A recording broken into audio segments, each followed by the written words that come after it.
সূরাটা আমার আল্লাহ তাআলা এজন্য নাযিল করলো, এই বেঈমান একটা পাথর হাতে নিয়া আমার দয়াল নবী মায়ার নবীর একটা ডেল মাইরা দিছে।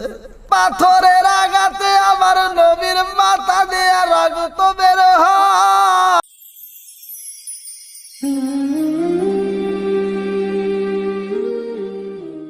সোনার জীবন বিফলে ও নবী আপনাই না পাইলে আমার জীবন বিফলে গো সোনার জীবন বিফলে ও নবী আপনাই না পাইলে আদম নবী সৃষ্টির পারে আরশের দিকে নজর করে গো আদম নবী সৃষ্টির পারে আরশের দিকে নজর করে গো ওই নামের ওই মধু মাখা ওই নামের ওই মধু মাখা করছো পাগল আমারে ও নবী আপনাই না পাইলে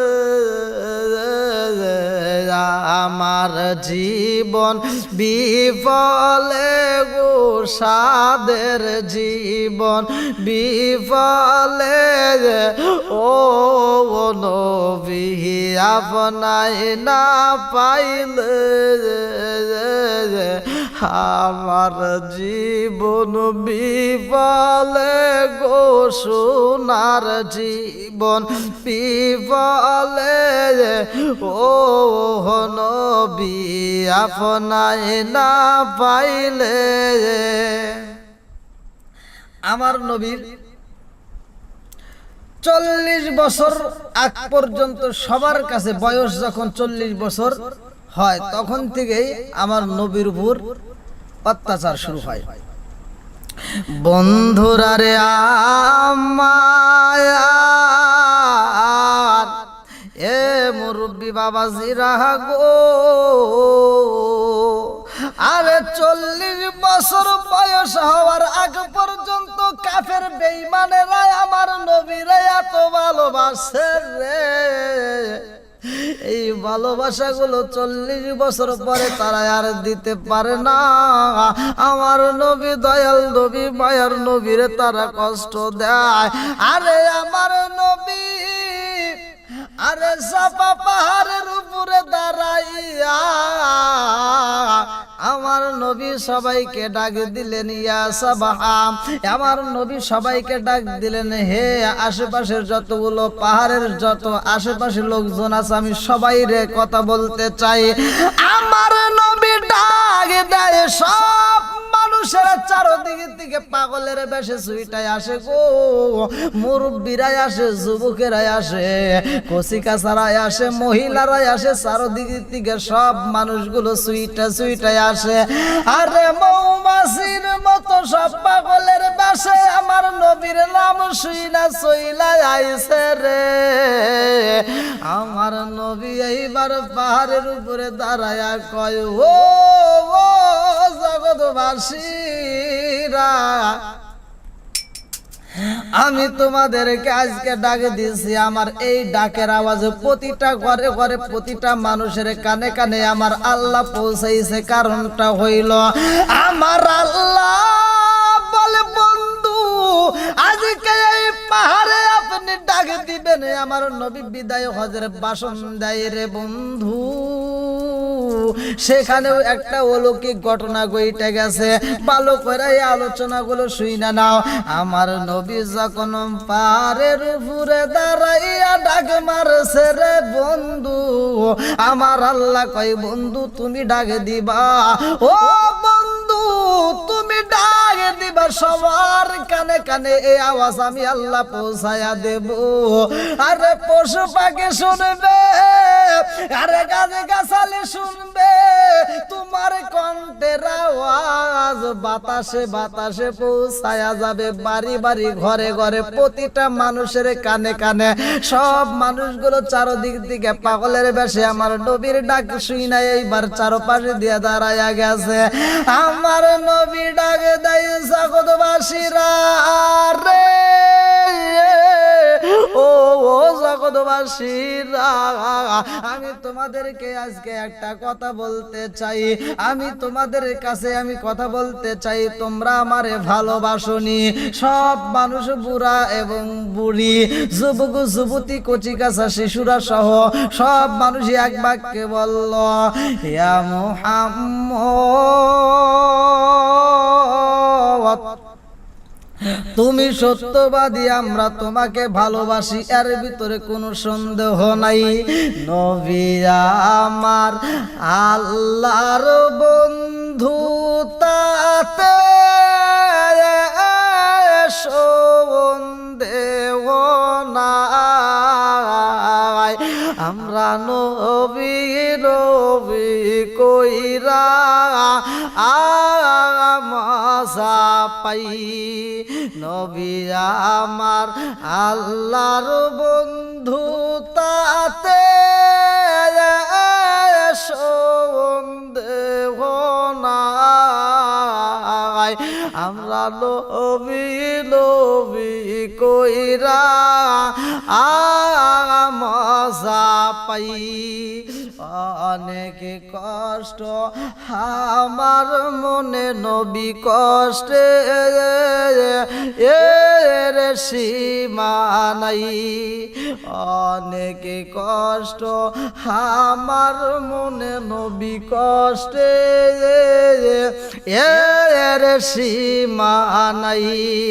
সকল কষ্ট দূর হইবে, সকল কষ্ট দূর হইবে যদি আপনার দিদার পায় গো। আমরা নবী নবী কইরা মজা পাই। নবী আমার আল্লাহর বন্ধু, তাতে সন্দেহ নাই। আমরা নবী নবী কইরা মজা পাই। আমরা নবী নবী কইরা মজা পাই। আমার নবী বলে, ও জগৎবাসীরা রে, এত ভালোবাসো আমারে তোমরা সকলেই সত্যবাদী বললা। আজকে যদি আমি তোমাদের মাঝে বলি, এই পাহাড়ের এক প্রান্তর দিকে শত্রু পক্ষ আমাদের বিপক্ষে আসবে গো, আমাদের সাথে যুদ্ধ করতে, তোমরা কি বিশ্বাস করবা? সব জনগণ বলে, হে মুহাম্মদ, তুমি জীবনে একটা মিথ্যা কথা বলো নাই। তুমি যদি বলো শত্রু পক্ষরা আমাদেরকে মারার জন্য আসতেছে, আমরা এক বাক্যে বিশ্বাস করব, এতে কোনো সন্দেহ নাই, এতে কোনো রকমের সন্দেহ নাই। আমার নবী কয়, ও জগৎবাসীরা, ইয়া আইয়ুহান নাস কুলু লা ইলাহা ইল্লাল্লাহু তুফলিহুন। তোমরা পূজা ছেড়ে দাও, এক আল্লাহর উপরে ঈমান আনো। তোমরা এই মুহূর্তে সমস্ত পূজা ছেড়ে দাও। ইয়া আইয়ুহান নাস কুলু লা ইলাহা ইল্লাল্লাহু তুফলিহুন। তোমরা আল্লাহর উপরে ঈমান আনবা, তোমরা পূজা ছেড়ে দিবা। এইবার সব মানুষেরা কয়, ও মুহাম্মদ, জীবনে তুমি মিথ্যা কথা বল নাই, তোমার কথার ভিতর কোনোদিন আমরা ভুল পাই নাই। আজকে তুমি কি কথা বললা? আমার নবী কইয়া ইউহান্নাস ক্বালু লা ইলাহা ইল্লাল্লাহু তুফলিহুন, তোমরা পূজা ছেড়ে দাও, আল্লাহর উপরে ঈমান আনো। সূরা আল আরাফ 158 নম্বর আয়াত। আমার নবী কয়, ও জগৎবাসীরা, তোমরা পূজা ছেড়ে দিয়ে আল্লাহর উপরে ঈমান আনতে হবে। তোমরা আমার কথায় বিশ্বাসী কিনা সেইটা আমি জানতে চাই। এইবারে আমার নবীর দিকে তাকাইয়া আমার নবীর চাচা কয়, ও মুহাম্মদ, আগে যদি জানতাম যে তুমি আমাদেরকে ডেকে এই কথা বলবা, তুমি কি আমাদের ধর্মের উপরে চুলকানি মারতে চাও? হে মুহাম্মদ, তুমি আমাদেরকে ডাকছো কি এই জন্য? ইবনে কাসির রহমাতুল্লাহ আলাইহি তার কিতাবের ভিতরে উল্লেখ করা হয়, নবীর চাচা আবু লাহাব সর্বপ্রথম বিরোধিতা করে ওই মজলিসের ভিতর।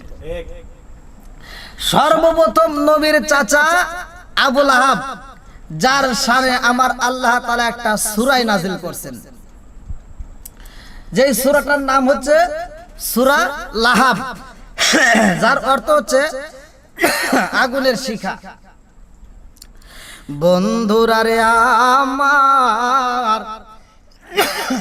আমার আল্লাহ সূরাটা নাযিল করে তামাম পৃথিবীর মানুষকে জানালেন। আমার আল্লাহ বললেন, তাব্বাতি ইয়াদা আবি লাহাবি ওয়া তাব, ধ্বংস হোক আবু লাহাবের দুহাত, হাত এবং সে নিজেও। বন্ধুরা রে আমার, এই সূরাটা আমার আল্লাহ তাআলা এজন্য নাযিল করলো, ভালো করে শুনবা। এই বেঈমানে একটা পাথর হাতে নিয়ে রে জগৎবাসীরা মনে মানে না, এই বেঈমান একটা পাথর হাতে নিয়ে আমার দয়াল নবী মায়ার নবীর একটা ডেল মাইরা দিছে। আরে পাথরের আঘাতে আমার নবীর মাথা দিয়ে রক্ত বের হয়। দলেরা এখন হৃদয় অন্তরের ভিতরে কম্পন শুরু হয়ে যাইব। আমার নবীর এত কষ্ট দেয় রে জগৎবাসীরা, আমার নবীর চোখ দিয়া পানি বের হয়, তারপরও আমার নবী ওদের জন্য গজব চায় না, কারণ আমার নবী তো গজবের নবী না, আমার নবী হলো রহমতের নবী। ওয়ামা আরসালনাকা ইল্লা রাহমাতাল লিল আলামিন।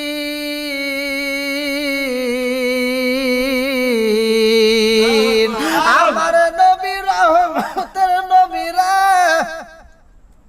আমার নবী গজবের নবী না, আমার নবী রহমতের নবী।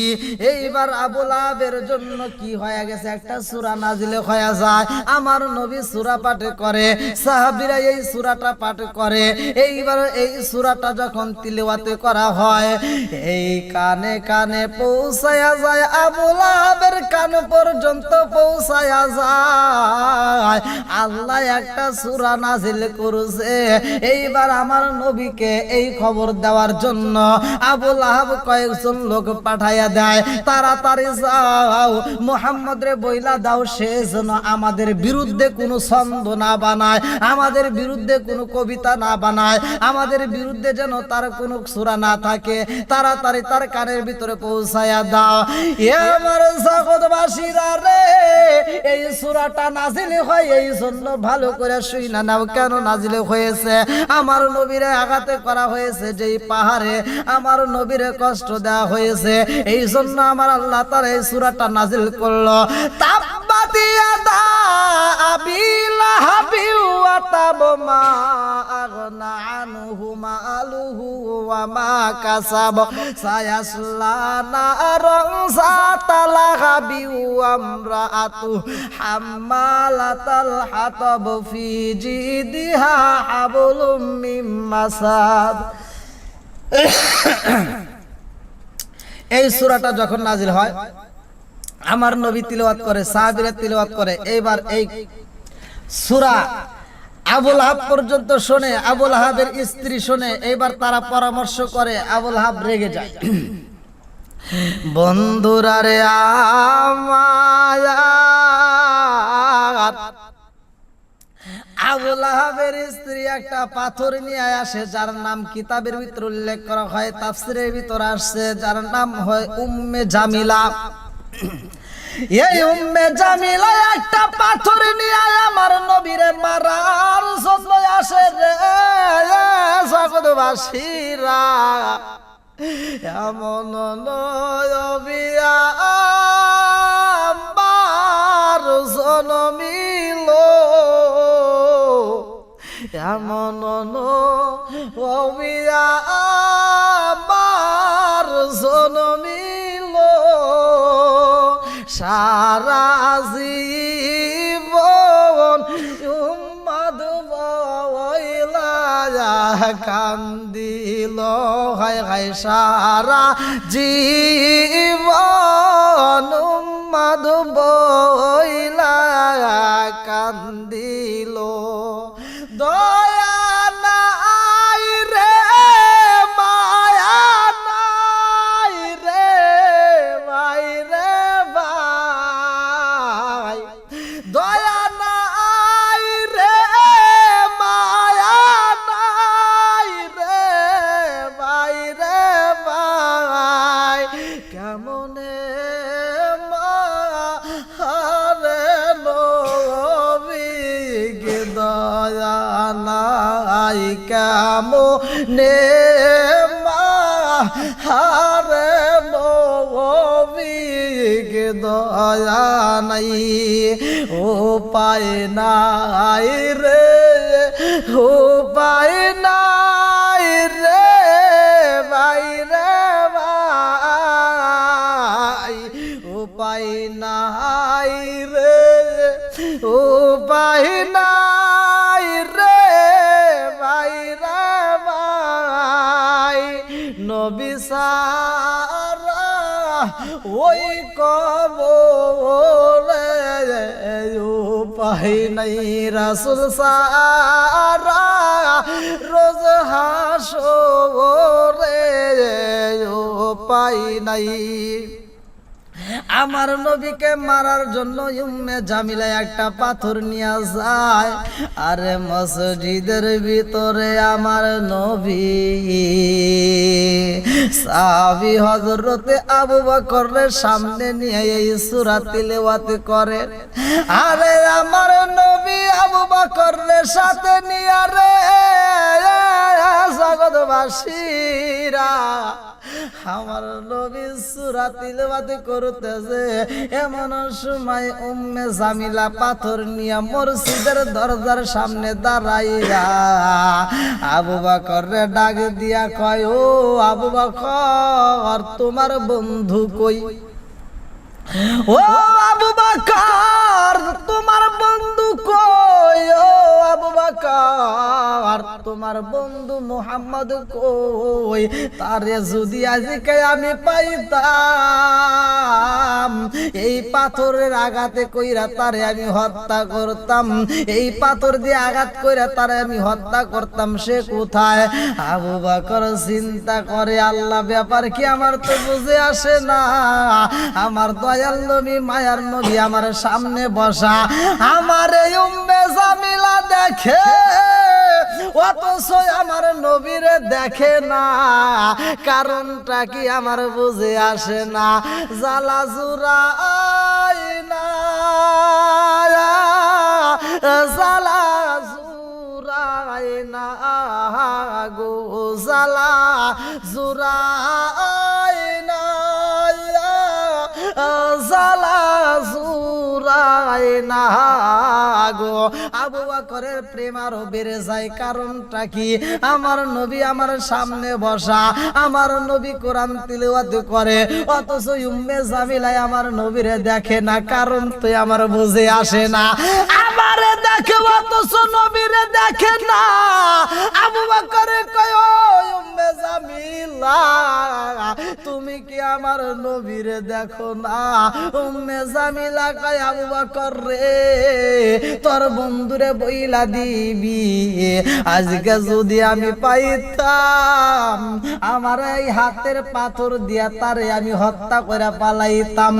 তোর বন্ধুরে পাইলাম না, আমি মারতে পারলাম না, তবে আমি তোমার কাছে একটা কথা বলে যাই, ও আবু বকর, তোমার বন্ধুরে বইলা দিবা আমাদের ফ্যামিলির কারো জন্য যেন কোনো ছন্দ না বানায়, আমার ফ্যামিলির কারো উপর যেন রাগ করে কোনো কবিতা না লেখা হয়, আমাদের ফ্যামিলির উপর রাগ করে যেন কোনো সূরা না বানানো হয়। তোমার বন্ধুরে বইলা দিবা যদি আমাদের উপরে কোনো সূরা লেখা হয়, কবিতা লেখা হয়, তারে কিন্তু আমরা বাঁচতে দেব না, তারে কিন্তু হত্যা করে ফালাবো। আবু বকর এইবার চোখের পানি ছাইরা দিয়া আমার দয়াল নবী মায়ার নবীর চরণে সইপা পড়ে গেছে গো। আমার নবীর কদমে পুলুইটা পড়া কান্দে আর কয়, নবী গো, কারণ কি গো নবী আমার বুঝে আসে না, আপনারে কেন উম্মে জামিলা চোখে দেখলো না? আল্লাহর নবী নূরের নবী গো, আপনি নবী আমার জীবনের জীবন। আল্লাহর নবী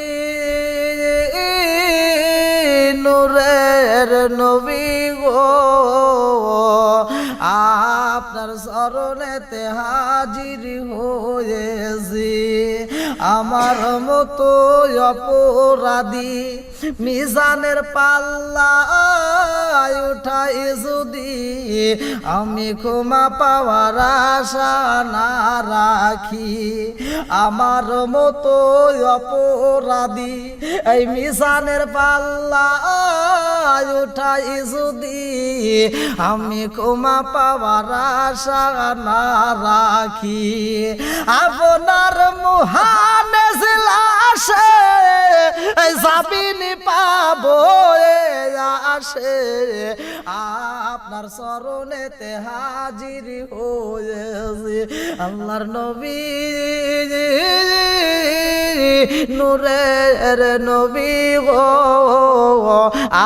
আপনার চরণেতে স্বীকার করেছি। আল্লাহর নবী নূরের নবী গো, আপনার কদমেতে হাজির হয়েছি। আমার নবীর কাছে আবু বকর কান্দে আর কয়, ইয়া রাসূল আল্লাহ, নবী গো, নবী গো, নবী গো, আমি আর আপনি একই সাথে বসা, অথচ উম্মে জামিলা আপনারে দেখে নাই, আমারে দেখলো, কারণটা কি?